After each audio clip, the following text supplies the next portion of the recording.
শ্রী শ্রী চৈতন্য চরিতামৃতম মধ্যলীলা অষ্টম পরিচ্ছেদ।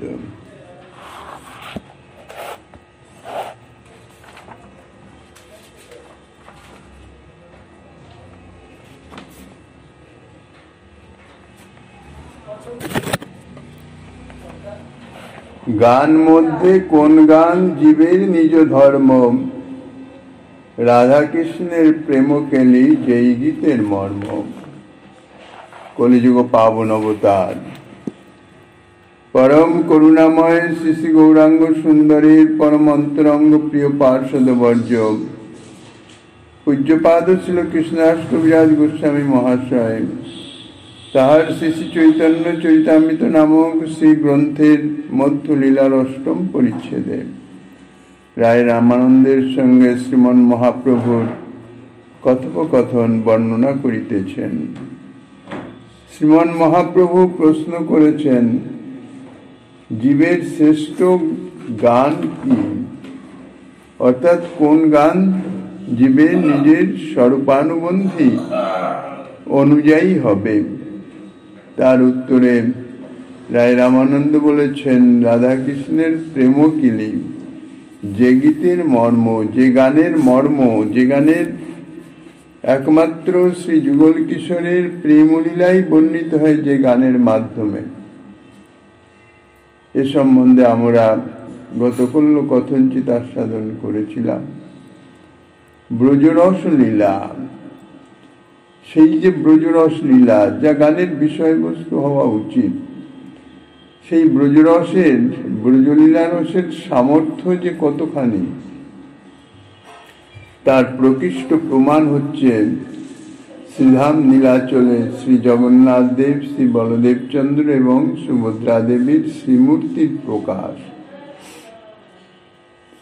এই যে শ্রী জগন্নাথ দেব এবং বলদেব চন্দ্র এবং সুভদ্রা দেবী, এনাদের এই শ্রীবিগ্রহ কিভাবে আবির্ভূত হলেন, প্রকটিত হলেন, সে সম্বন্ধে বর্ণিত আছে। শ্রী গোবিন্দের দ্বারকা লীলা যখন চলছে, একদিন দ্বারকা মন্দিরে স্বয়ং ভগবান শ্রীকৃষ্ণ রাত্রে শয়ন করে আছেন। নিদ্রিত অবস্থাতেই দীর্ঘ নিঃশ্বাস পরিত্যাগ করে হা রাধে বলে তিনি ক্রন্দন করছেন। প্রায়ই এরকম হয়, কিন্তু সেদিন যেন একটু বেশি। রুক্মিণী দেবী প্রভুর চরণে হাত দিয়ে তাকে জাগিয়ে কারণ জিজ্ঞাসা করলেন। ভগবান জাগ্রত হয়ে লৌকিক লীলায়, কাজেই জাগ্রত হয়ে একটু লজ্জিত হয়ে অন্তরের ভাবকে গোপন করে ফেললেন। মুখে বিশেষ কিছু উত্তর দিলেন না। অন্তরের যে ব্যথা, যে দুঃখ, যা স্বপ্নের মাধ্যমেও প্রকাশিত হচ্ছে, মহিষীরা তার কারণ জানতে চাইলেন যে প্রভু আপনার মনে কি দুঃখ, কি ব্যথা, কেন এই হাহুতাশ। শ্রী গোবিন্দ ব্রজ ভাব তাহা একমাত্র ব্রজেই প্রসিদ্ধি লাভ করে, ব্রজেই তার মহিমা। ব্রজ ছাড়া অন্যত্র সে ভাব অনুভব করবার সামর্থ্য তো কাহারও নাই। কাজেই সেই ভাবের কথা বলে কোনো লাভও নাই, কেন এরা অনুভব করতে পারবে না, অনুধাবন করতে পারবে না। কাজেই তিনি সংগোপন করে বললেন, কই কি, আমার তো কিছু মনে পড়ে না। এই বলে তিনি আবার নিদ্রিত হয়ে গেলেন। মহিষীরা মনে মনে ভাবছেন, আমরা 16,008 মহিষী, প্রত্যেকেই রূপে গুণে কুলে শিলে কোনো দিক দিয়ে তো কোনো কম নাই। আমরা এতজন, আমরা কেউই পারলাম না প্রভুর মন ভোলাতে। আমরা এতজন থাকতে, নিত্য সেবারতা থাকতে, আমাদের প্রভু তিনি অন্য এক রমণীর জন্য এত ব্যাকুল হয়ে যাবেন? সেই রমণীর মধ্যে কি এমন বিশেষত্ব আছে যা আমাদের প্রভুর মনকে একেবারে তার বশীভূত করে নিয়েছে? জাগ্রত অবস্থায় তো বোঝা যায় না কিছু, জাগ্রত অবস্থায় তো কিছু বলছেন না, কিন্তু তার মন এমন ভাবে বশীভূত যে স্বপ্নের মাঝেও তার জন্যে, তাকে পাওয়ার জন্যে প্রভু এত ব্যাকুল হন। তাহলে সে রমণীর কি বিশেষত্ব? না জানি সে রূপে গুণে কেমন হবে। আমরা 16,000 মহিষী যার মন ভোলাতে পারলাম না, তার মনকে ভোলাবার সামর্থ্য যিনি রাখেন, তাহলে তার কিরকম হবে? রুক্মিণী দেবী তখন বলছেন, মহিষীবৃন্দের মধ্যে আলোচনা চলছে। রুক্মিণী দেবী বলছেন, শুনেছি শ্রীধাম বৃন্দাবনে আমাদের প্রভু প্রথম জীবনে যেখানে ছিলেন, সেখানে রাধা নামে এক রমণী, তার রূপে গুণে প্রভু নাকি বড় আকৃষ্ট ছিলেন। একজন রমণী, এবং প্রভুর প্রথম জীবনে, বলতে গেলে কৌশলও তখন নয়, কেননা 11 বৎসর বয়সেই তো তিনি শ্রীধাম বৃন্দাবন ছেড়ে চলে এসেছেন, আর তো যান নাই।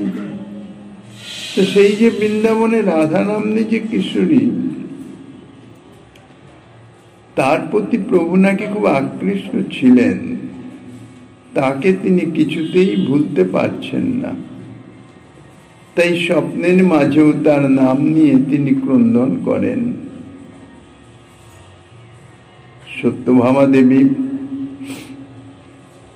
তিনি তো তাঁর রূপের গুণের অহংকারে একটু অভিমানবতী, অহংকারী।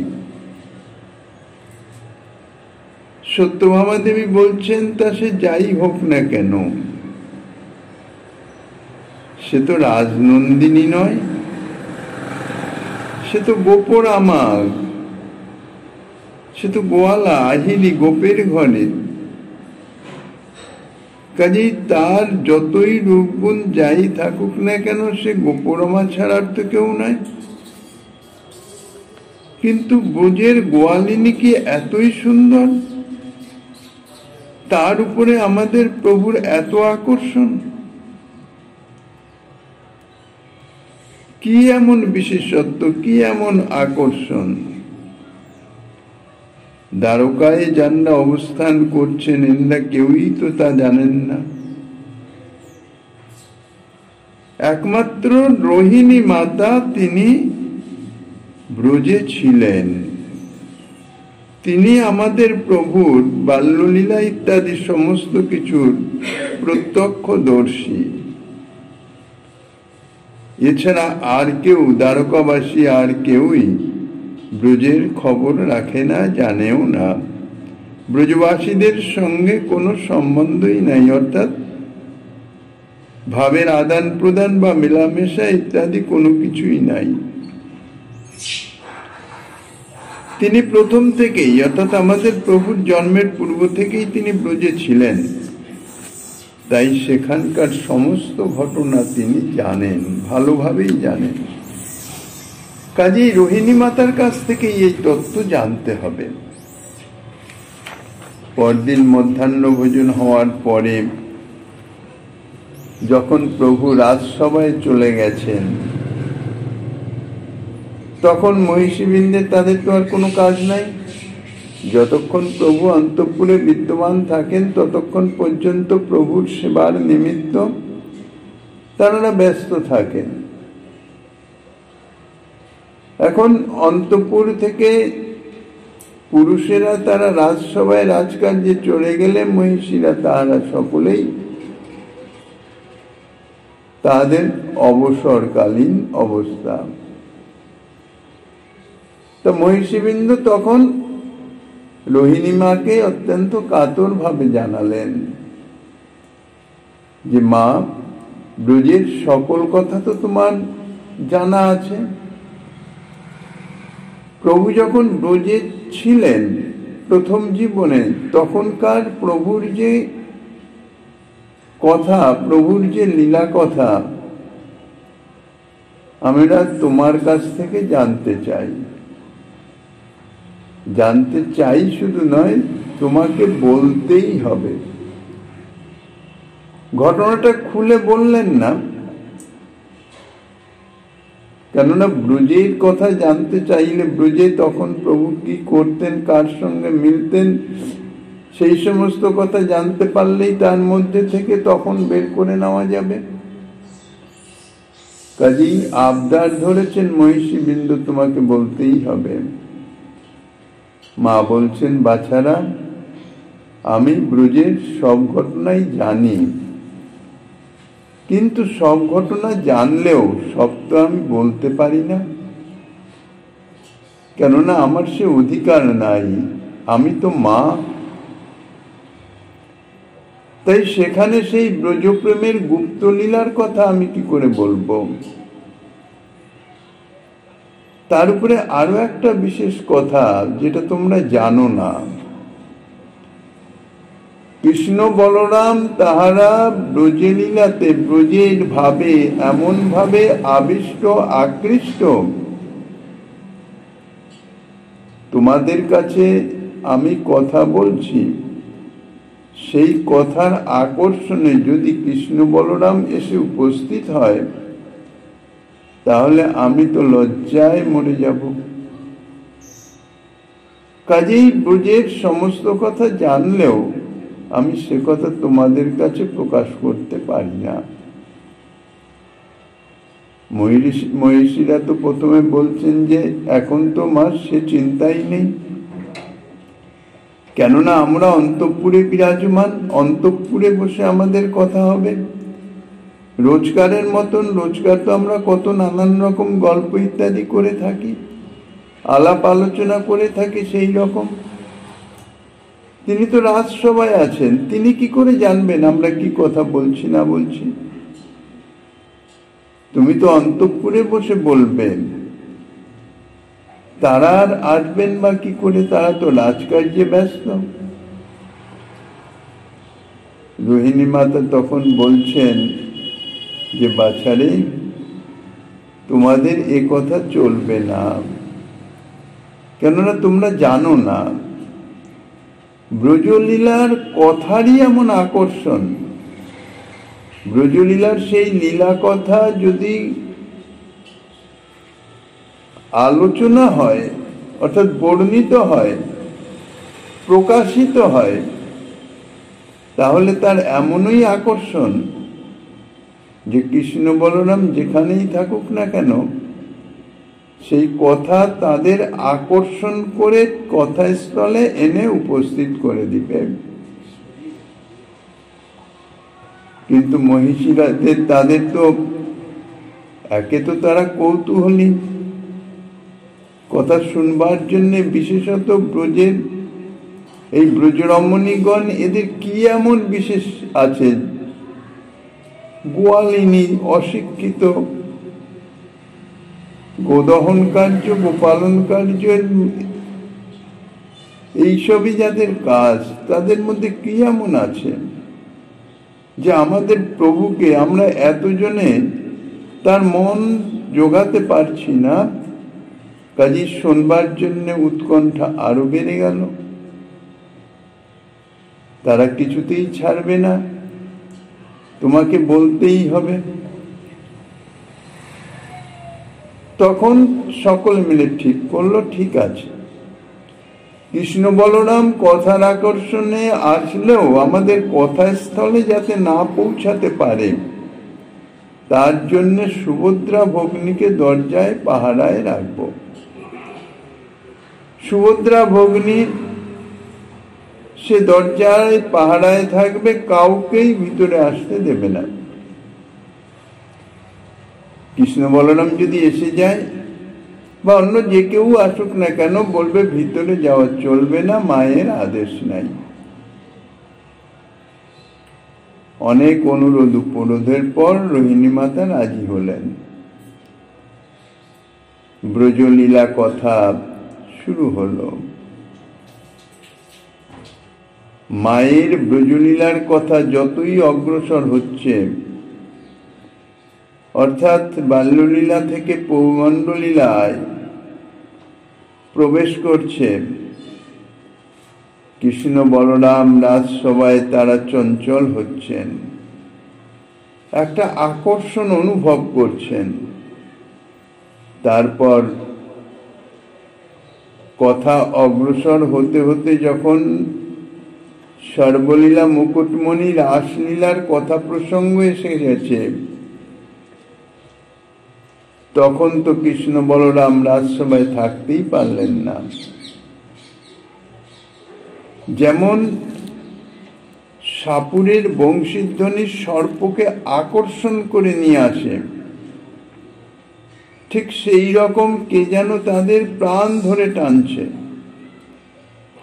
তারা রাজসভা থেকে ছুটতে ছুটতে অন্তঃপুরের দিকে এসে উপস্থিত হয়ে দেখছেন দরজায় সুভদ্রা পাহারায় দাঁড়িয়ে। তারা বলছেন, ভগ্নী পথ ছাড়ো, আমরা ভিতরে যাব। সুভদ্রা বলছেন, না, ভিতরে যাওয়ার তো আদেশ নেই, তোমরা ভেতরে যেতে পারবে না, মায়ের আদেশ নাই। এ কথা শুনে মাতৃবৎসল তারা দাঁড়িয়ে গেলেন। মায়ের আদেশ তো লঙ্ঘন করতে পারেন না। তো সুভদ্রার দুই পাশে দুইজন দাঁড়িয়ে গেলেন, ভগ্নীর ডান দিকে বলদেবচন্দ্র, বাঁ দিকে কৃষ্ণচন্দ্র। ভিতরে কথা হচ্ছে।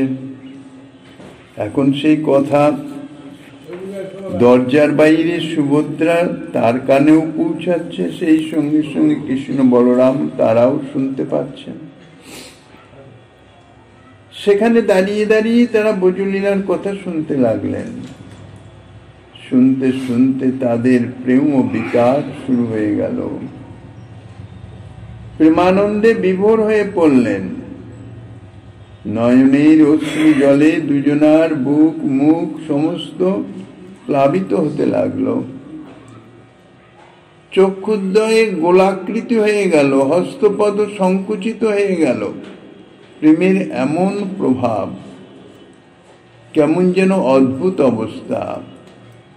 আর তাদের সঙ্গে সঙ্গে সুভদ্রা দেবীরও তাই।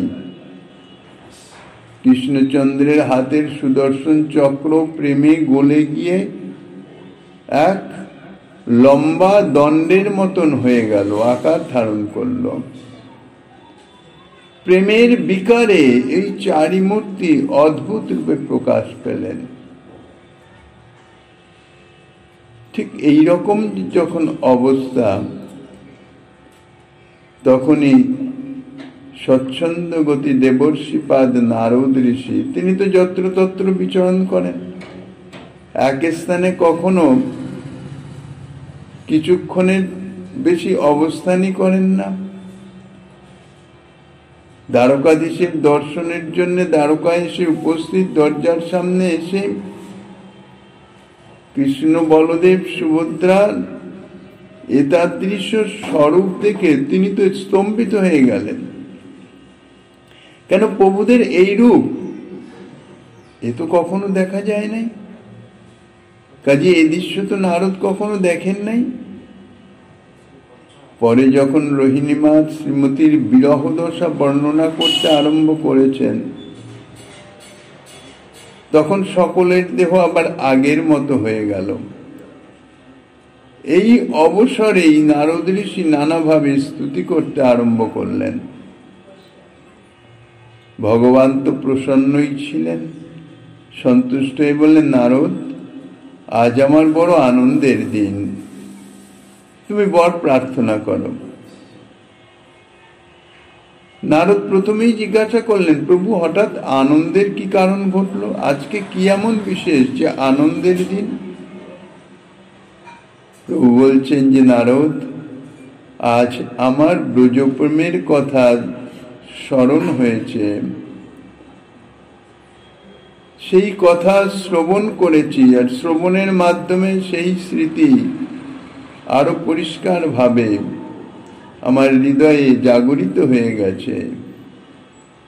তাই সেই ব্রজপ্রেমের অর্থাৎ ব্রজলীলার কথা স্মরণে আমার মনটা খুব প্রসন্ন। নারদ বলছেন যে, প্রভু তোমার পক্ষে সেটি কি আর নতুন কিছু? কেননা তুমি তো নিত্যই ব্রজলীলা স্মরণ করো, সদা সর্বদাই তো সেই রসে মগ্ন হয়ে থাকো।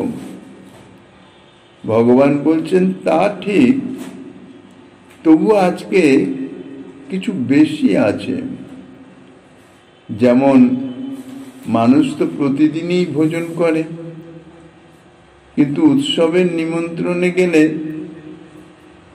সেই রোজকারের ভোজনের চেয়ে কিছু অতিরিক্ত হয়ে যায়। তা আমারও আজ সেই রকমের উৎসবের নিমন্ত্রণের মতন, আমি প্রসন্ন, তুমি বর চাও। নারদ বলছেন, প্রভু যদি বরই দেবে তাহলে এই বর দাও, তোমার ভক্তিরস আস্বাদনে কেউ যেন কোনোদিন তৃপ্ত না হয়। ভগবান বলছেন, নারদ, এ তো চর্বিত চর্বণের মতন, ওটা তো ভক্তির স্বরূপগত ধর্ম, ওবর তো জগৎকে আমার দেওয়াই আছে।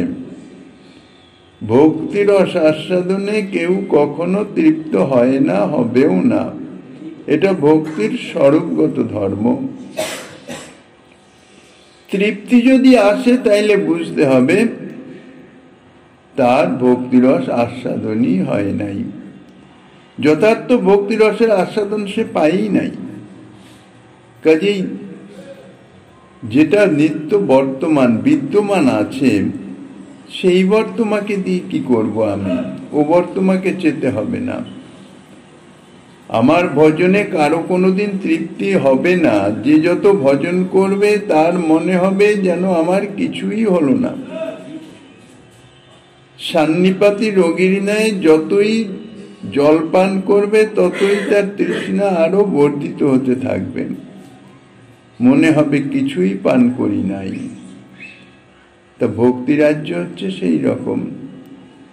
ভগবত সেবা অর্থাৎ প্রেমের সেবা, যত সেবা করা যাবে তত অতৃপ্তি, কিছুই হচ্ছে না, কিছুই হয় নাই।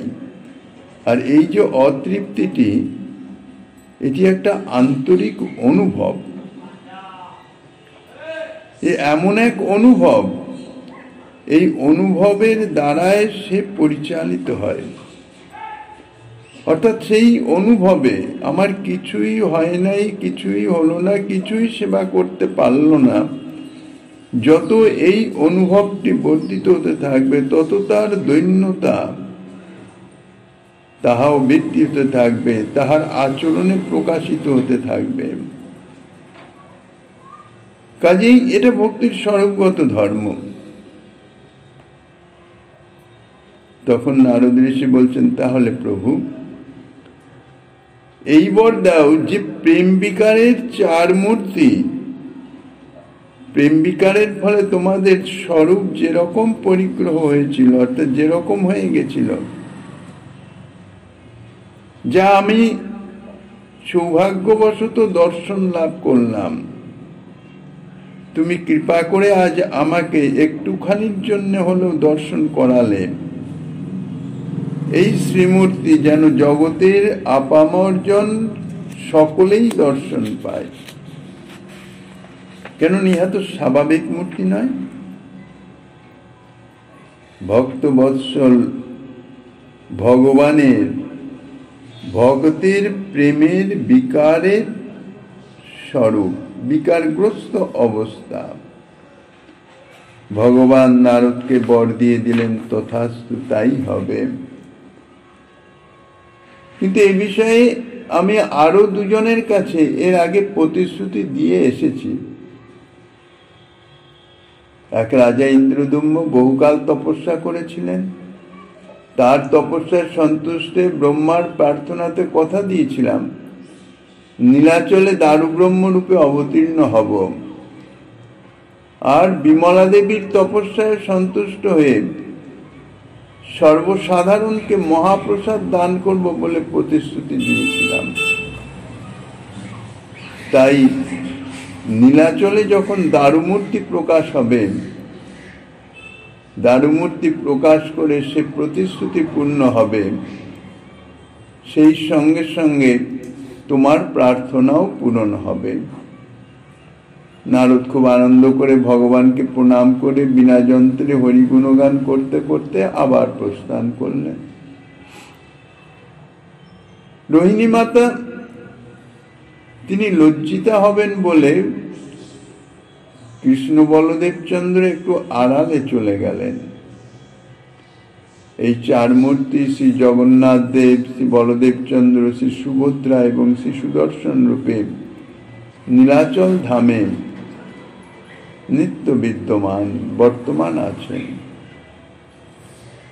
এখন এখানে একটা প্রশ্ন মনে জাগতে পারে যে ব্রজলীলার কথা শুনে শ্রীকৃষ্ণচন্দ্র, বলদেব চন্দ্র, সুভদ্রা দেবীর তো প্রেমিকার অবস্থা হলো,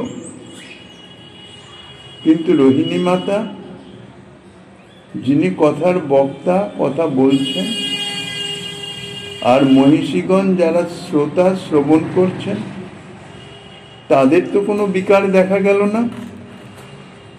এর কারণটা কি? এনাদের কথা শ্রবণের মাধ্যমে, তাও সাক্ষাতে নয়, অন্তরালে থেকে, আড়ালে থেকে কথা শ্রবণের মাধ্যমে তার দৃশ্য প্রেম ও বিকার যে দেহ বিগলিত হয়ে গেল প্রেমের প্রভাবে, অথচ যারা কথার বক্তা শ্রোতা তাদের তো সেরকম কিছু হলো না। রোহিণী মাতা তারা তো বাৎসল্য প্রেম,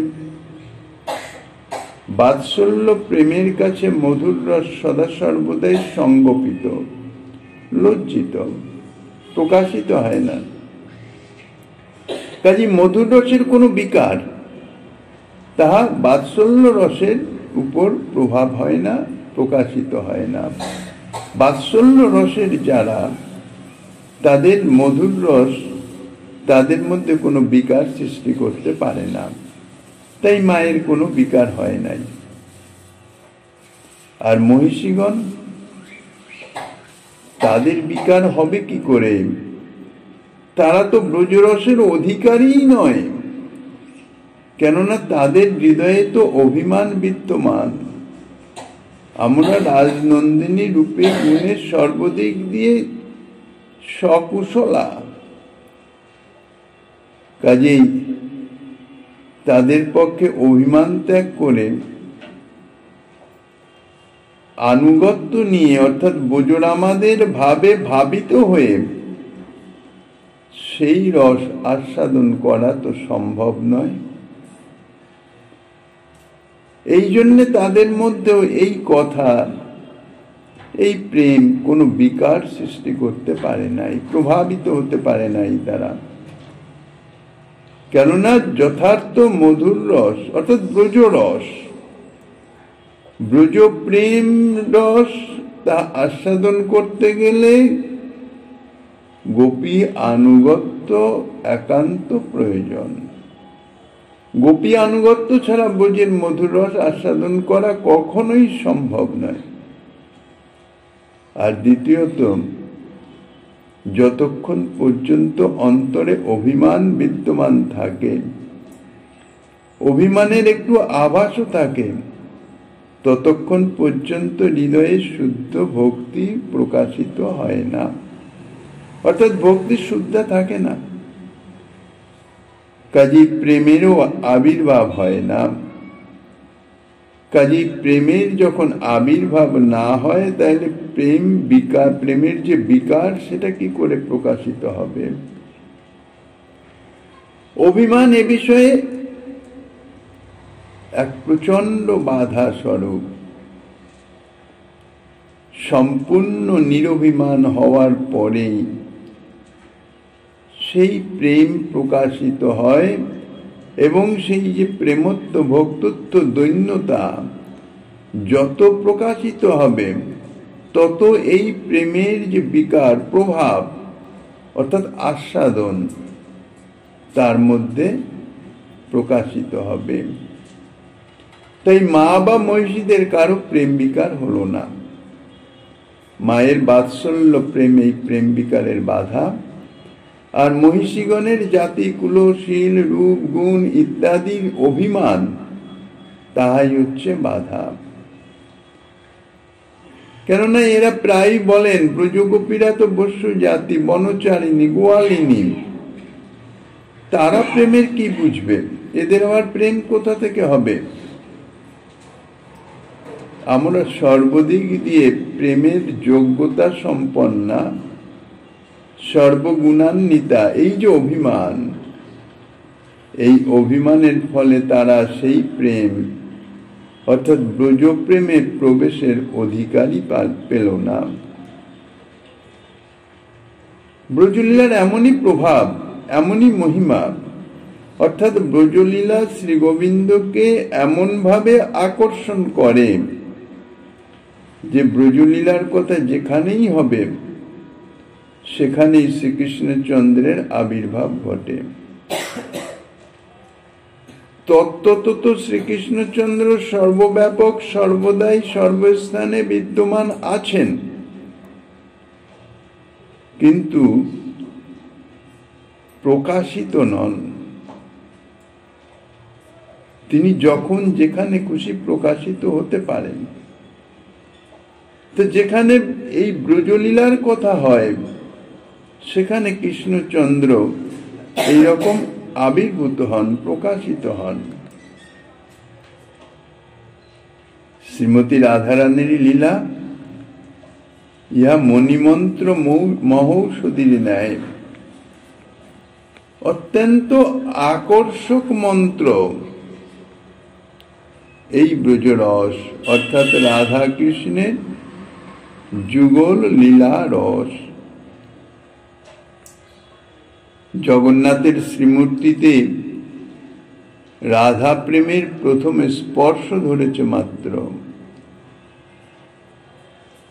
ভুবনমোহন শ্যামসুন্দর ভুবনমোহিনীর প্রেমের স্পর্শে আরো সুন্দর হয়েছেন শ্রী জগন্নাথ রূপে, এবং সেই প্রেম স্পর্শ পরিণতি লাভ হয়েছে শ্রী গৌর স্বরূপে।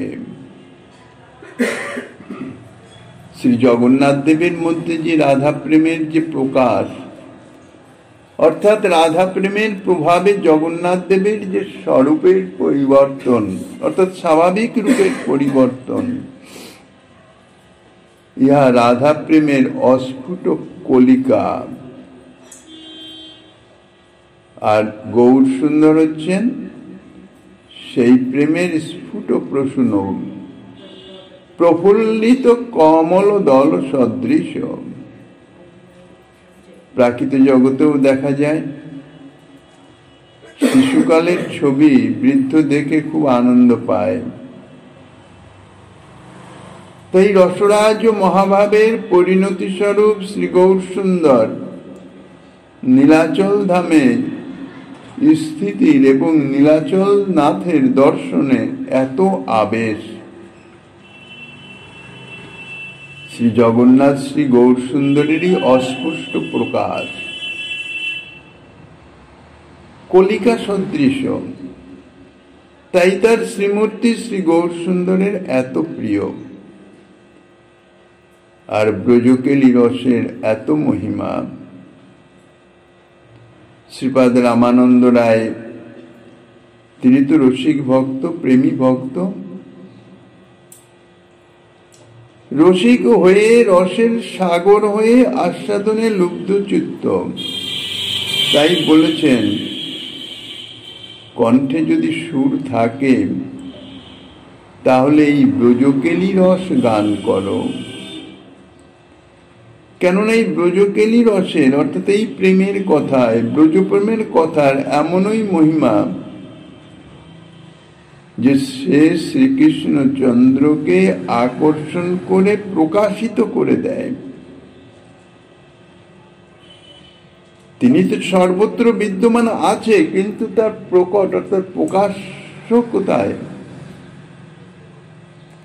যেমন দেখা যায় তাদৃশ্য ভাবে যদি আকর্ষণ করা যায়, হৃদয়ের আরতি সহযোগে যদি আহ্বান করা যায়, তাইলে তাকে প্রকট করা যায়। তার নিদর্শন হইতেছেন বাসুদেব কুষ্ঠরোগী, যেখানে শ্রীমন মহাপ্রভু তাঁর নাম প্রেম ইত্যাদি প্রচার করে সেই রাত্রি সেখানে অবস্থান করে পরদিন সকালবেলায় রওনা হয়েছেন, চলে গেছেন অতি প্রত্যুষে। বাসুদেব সর্বাঙ্গে গলিত কুষ্ঠ, কিন্তু এতাদৃশ ভক্ত সে, তার অঙ্গের যে ক্রীড়া যা সর্বদা যন্ত্রণা দেয়, সেই ক্রীড়া যদি তার অঙ্গে থেকে পড়ে যায়, তাহলে আবার তুলে যথাস্থানে রাখে। তার শরীর অর্থাৎ দেহ দিয়ে তাদের সেবা করছে, পুষ্টি বিধান করছে।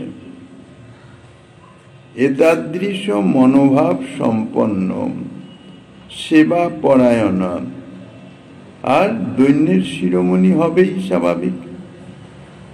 বাহ্যিকভাবে গলিত কুষ্ঠ রোগী, কারোর সঙ্গে মেশার অপেক্ষা নাই, কারোর সঙ্গে বার্তালাপের অপেক্ষা নাই।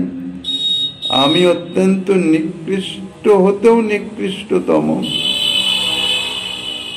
যখন প্রভুর গুণগানের কথা তার কারণে গেল, প্রভুকে দর্শন করবার জন্যে অত্যন্ত উৎকণ্ঠিত হয়ে রইল।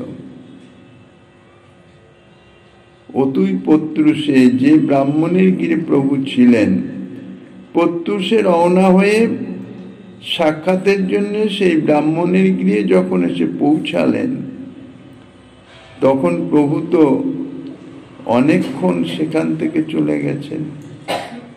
যখন সেই সংবাদ পেলেন,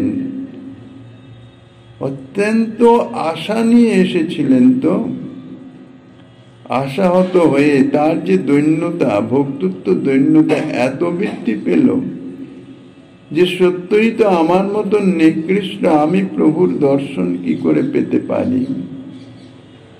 হা গৌর সুন্দর বলে ভূমিতে মূর্ছিত হয়ে পড়লেন। সেই যে আরতি ভরা ডাক, বিলাপ, প্রভু সঙ্গে সঙ্গে সেখানে প্রকট হয়ে গেলেন। তো প্রভু কিন্তু যতদূর অগ্রসর হয়ে গেছেন, সেখান থেকে তার ডাক শুনে ফিরে আসেন নাই, তিনি সেখানে তৎক্ষণাৎ প্রকট হয়ে গেলেন। প্রভু যে সর্বত্র বিরাজমান, ইহা তাহার প্রমাণ। আর তাকে প্রকট করা যায় ভক্তির যে দৈন্যতা, আরতি ভরা আহ্বানে, কাতর আহ্বানে প্রকট হয়ে গেলেন, তাকে দর্শন দিলেন, আলিঙ্গন দিলেন, তার সমস্ত ব্যাধি ইত্যাদি সমস্ত নিরাময় হয়ে গেল। সমস্ত কিছু করে আবার সঙ্গে সঙ্গে অদর্শন হয়ে গেলেন, অপ্রকট হয়ে গেলেন। কাজেই এই ব্রজলীলার কথা, ব্রজকেলী রসের কথা, ব্রজকেলী রসের এমনই মহিমা, যেখানে তার কীর্তন হবে, অন্তত এইরকম ভাবে নিমগ্ন হয়ে সেখানে শ্রীকৃষ্ণচন্দ্র প্রকটিত হয়ে যাবেন, প্রকটিত হবেনই।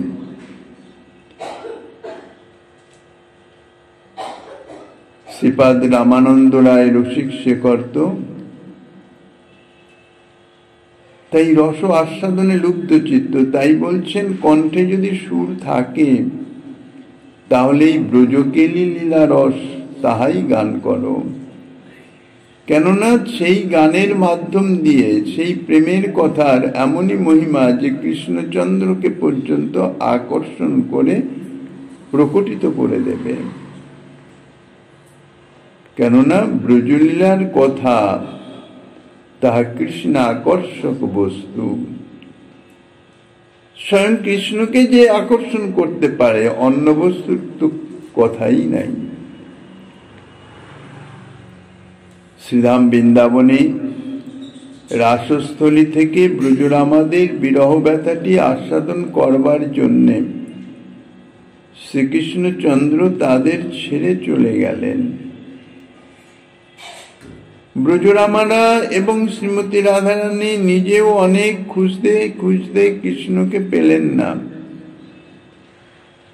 কারণ কৃষ্ণ তো তাদের দেখা দেবেন না, দেখা না দেবার জন্যেই লুকিয়ে আছেন।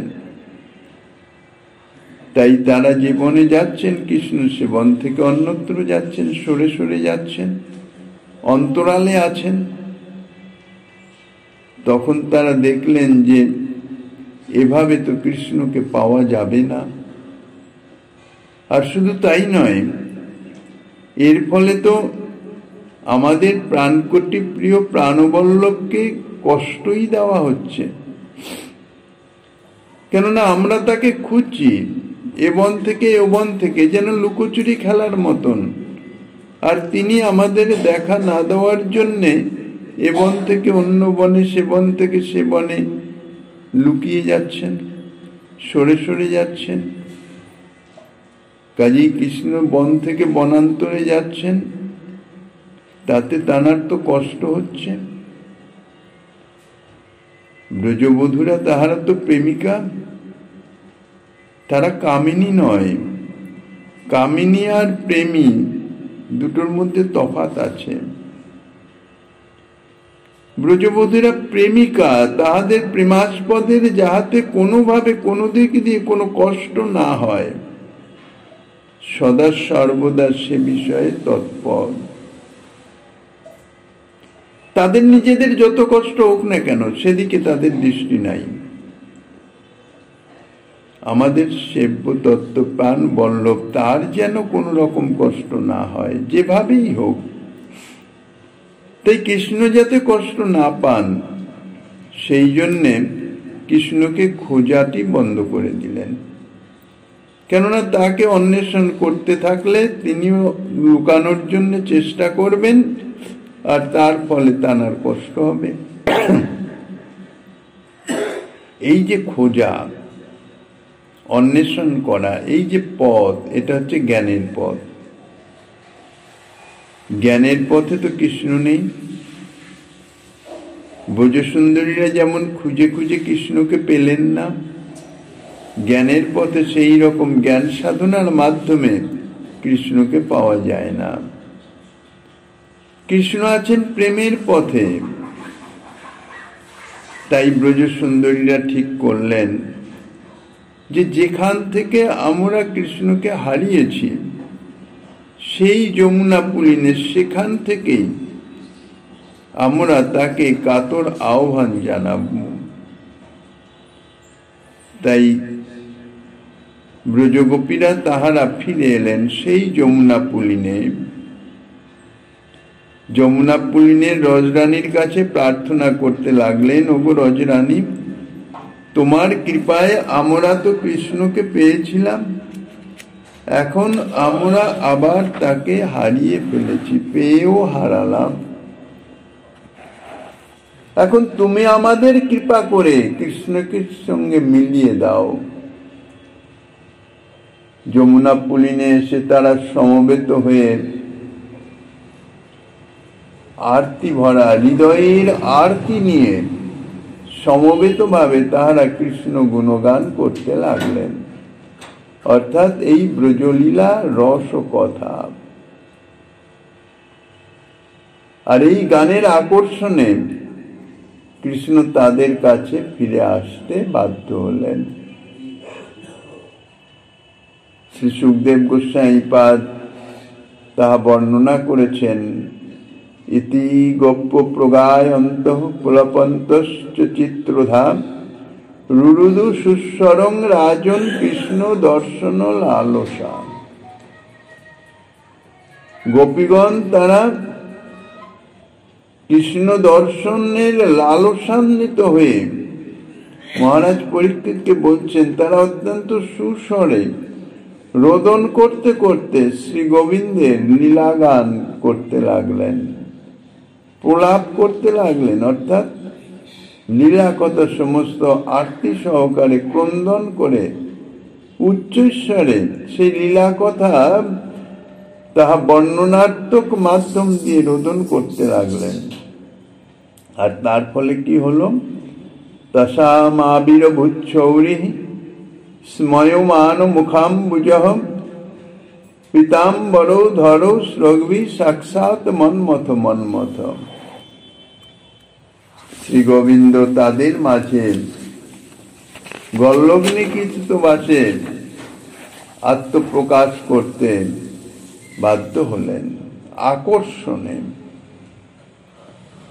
ভগবানের এই লীলার প্রকাশে কলিজীবের প্রতি বিশেষ করুণা হয়ে গেল,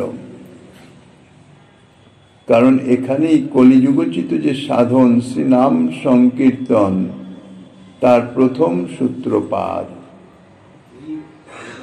এই যমুনা পুলিনে গোপীগণের কণ্ঠে সংকীর্তন রস সুলম্পট শ্রী গৌর সুন্দর এই সংকীর্তন রাস অর্থাৎ মহারাস প্রকটিত করেছেন নবদ্বীপ লীলাতে। সেই রাসস্থলী হচ্ছেন শ্রীবাস অঙ্গন, সেখানেই সংকীর্তন রূপ মহারাজ তাহা তিনি করেছেন নিজ পার্শ্বদগণ সহ। তাহলে দেখা গেল কৃষ্ণলীলা গান করলে কৃষ্ণকে পাওয়া যায়। গোপী গীত তার প্রমাণ। গোপীদের বুক ফাটা কান্না, এই যে কান্না অর্থাৎ কৃষ্ণ হারানোর, কৃষ্ণ বিরহের যে কান্না, এতেই জড় জগতের কান্না নয়, প্রাকৃত জগতের পতিপুত্র হারানোর কান্না নয়, এ হলো কৃষ্ণ হারানোর কান্না। এ কান্নার অনেক অনেক দাম। শ্রী সুখদেব কান্নাই বলেছেন রুরুদ সুস্বরম। ব্রজসুন্দরীরা ক্রন্দন করে করে ডেকেছেন, গান করেছেন। কৃষ্ণ অদর্শনে ব্রজরামার কি অবস্থা হয় দেখাবার জন্য কৃষ্ণের রাসস্থলী থেকে অদর্শন হওয়া। আর এই গোপবালাদের বিরহ দশাটি রসরাজ শ্যামসুন্দর পরম আদরের সঙ্গে আস্বাদন করেছেন। যে গোপরামাগণ নিজের বলতে যা কিছু সমস্তই ত্যাগ করেছে শ্রীকৃষ্ণের সুখের নিমিত্ত, তাদেরই প্রাণে দুঃখ দিতে কৃষ্ণের এই বীরত্ব। গোপরামাগণ কৃষ্ণকে তাই বীর বলে সম্বোধন করেছেন কটাক্ষে। শ্রী সুখদেব গোস্বামী পাদও বলেছেন তাসাম আবির্ভূত সৌরী, সৌরী আখ্যান দিয়েছেন বীর। পীতাম্বর পরে বনমালা ধারণ করে সাক্ষাৎ মন্মথের মন মথনকারী কৃষ্ণচন্দ্র গোপীদের মাঝে আবির্ভূত হলেন। পীতাম্বরটি গলায় জড়িয়ে গলগ্নিকৃত বাসে এসে গোবিন্দ দাঁড়িয়েছেন। সাধারণত গলগ্নিকৃত বাসে দাঁড়ায় কিভাবে? অর্থাৎ আমি অপরাধী, অপরাধী ব্যক্তির মতন। গোপবালাদের বেদনা দেওয়াতে নিজেকে যেন অপরাধী মনে করছেন শ্রীকৃষ্ণ, তাই গলগ্নিকৃত বাসে ক্ষমা প্রার্থী হয়ে এসে দাঁড়ালেন। আর মালা পরে এসেছেন। এই যে মালা, এ মালা নতুন করে পরা নয়, ইতিপূর্বে গোপরামারাই পরিয়ে দিয়েছিলেন। সেই মালাই কণ্ঠে ধারণ করেই তিনি প্রকাশিত হয়েছেন, প্রকটিত হয়েছেন। তো এটি আবার শ্রী সুখদেব গোস্বামীর ঘটা করে বর্ণনা করবার কি আছে? এতে তাৎপর্য আছে। কৃষ্ণ যেন মালা দেখিয়ে তাদের বলতে চাইছেন, তোমরা হয়তো মনে করতে পারো আমি যখন তোমাদের কাছ থেকে দূরে ছিলাম তখন অন্য কারোর সঙ্গে ছিলাম, অন্য কারোর সঙ্গ আস্বাদন করিতেছিলাম, কিন্তু বাস্তবিক তা নয়। তোমাদেরই দেওয়া এই মালাই আমার বক্ষের সঙ্গিনী হয়েছিল, আমি অন্য কোনো বালার সঙ্গ করি নাই। এখন গোপন আমরা যদি বলেন তোমার কথা বিশ্বাস করি না, কারণ তুমি তো কপটি, তুমি ধূর্ত, তুমি মুখে একরকম বলো আর মনের মধ্যে অন্যরকম বিদ্যমান থাকে। তাই কৃষ্ণচন্দ্র বলছেন কেন বিশ্বাস করবে না? মালার দিকে চেয়ে দেখো, অন্য কোনো বালার সঙ্গ করলে তার গাঢ় আলিঙ্গনে আমার বক্ষের মালা তো পিষ্ট হয়ে যেত, দলিত হতো। তা তো হয়নি, তোমরা যেমন পরিয়ে দিয়েছ তেমনই আছে, মালা তো অম্লান রয়েছে। তাই সুখদেব গোস্বামীপাদ বলছেন শ্রোকবি, আর মালা পরে আসাতে তার সৌন্দর্য অত্যন্ত প্রকাশিত হয়েছে। কাজে দীর্ঘ সময়ের অদর্শনের জন্য বেশি করে সৌন্দর্য সৃষ্টি করে গোবিন্দ তাদের আকর্ষণ করছেন। এখানে শ্রী সুখদেব গোস্বামীপাদ কৃষ্ণ নাম করে বলেননি, শ্রীকৃষ্ণকে বলেছেন সাক্ষাৎ মন্মথ মন্মথ। মন্মথ মন্মথ বলতে কৃষ্ণকেই বুঝায়, কারণ মন্মথ বলতে তো প্রাকৃত মদন, কামদেব, পঞ্চস্বরযুক্ত অনঙ্গদেব, তাকেই বুঝায়, যিনি বিশ্বজগৎকে তার পুলসরে জর্জরিত করেন।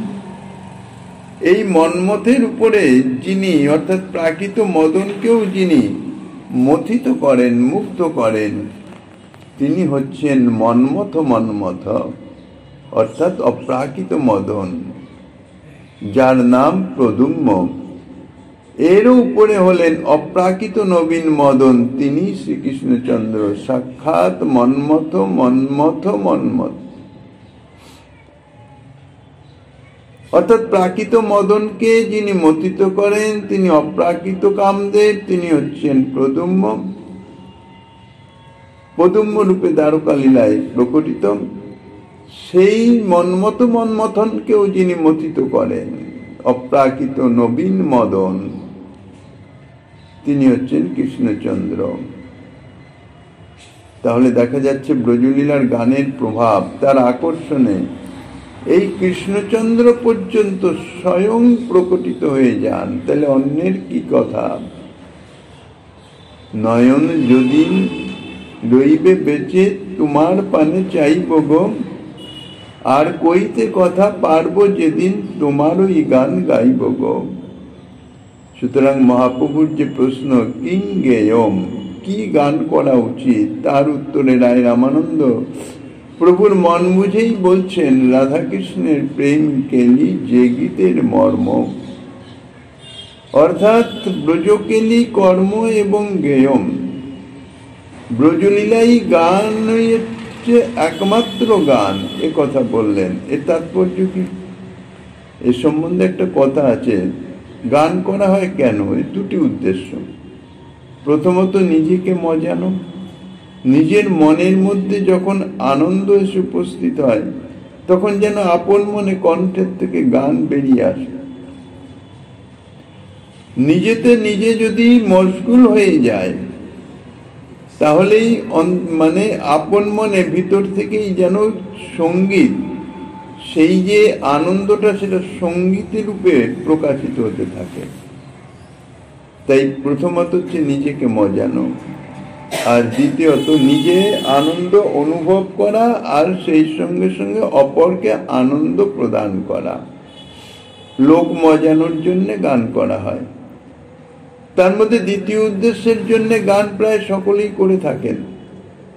অপরকে মজানোর জন্য, আনন্দ দেওয়ার জন্য, সুখ দেওয়ার জন্যই সকলে বেশিরভাগ গান করেন। যারা নিজেকে মজাবার জন্য গান করেন তারাই হচ্ছেন যথার্থ ভাগ্যবান। এখন কৃষ্ণলীলা গান বা ব্রজকেলি গান করলেন, কৃষ্ণ তো লোকের দিক দিয়ে সর্বশ্রেষ্ঠ, তাই তাকে মজানো যায়, আর তার সঙ্গে নিজেকে মজানো এই কাজটিও হয়ে যায়। কারণ নিজে হলো আত্মা, তার উপর পরমাত্মা, আর পরমাত্মারও উপরে হচ্ছেন স্বয়ং ভগবান শ্রীকৃষ্ণ।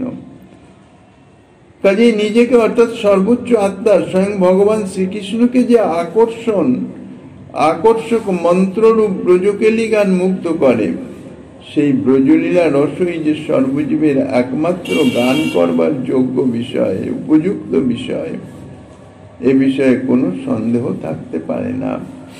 তাই শ্রী জয় রামানন্দ শ্রীমন মহাপ্রভুর প্রশ্নের উত্তরে বলছেন, ব্রজকেলি কর্ম এব গেয়ম। ব্রজকেলি শ্রীকৃষ্ণচন্দ্রের অনেক রকম লীলার অন্যতম লীলা। অবশ্য কৃষ্ণলীলা মাত্রই গানের যোগ্য, কিন্তু ব্রজরামাগণের সঙ্গে শ্রী ভগবানের যে বিহার, অর্থাৎ ব্রজলীলা কেলি, তার একটু বৈশিষ্ট্য আছে, বিশেষত্ব আছে। কেননা ব্রজগোপীগণ তাহারা প্রেম রাজ্যের চরম সীমা। তাদের মধ্যে আবার গোপীমুখ্যা শ্রীমতী রাধারানীর প্রেম, তাহা তো অতুলনীয়। শ্রীল সনাতন গোস্বামী পাদ তার বৃহৎ ভাগবতামৃত গ্রন্থে পরিপাটি করে বিচার করে দেখিয়েছেন। উদ্ধবজির শ্রীমুখে তাহা প্রকাশ করিয়েছেন, রাধা প্রেমের মহিমা। তাই ব্রজলীলা কথা তো গানের যোগ্য বটেই।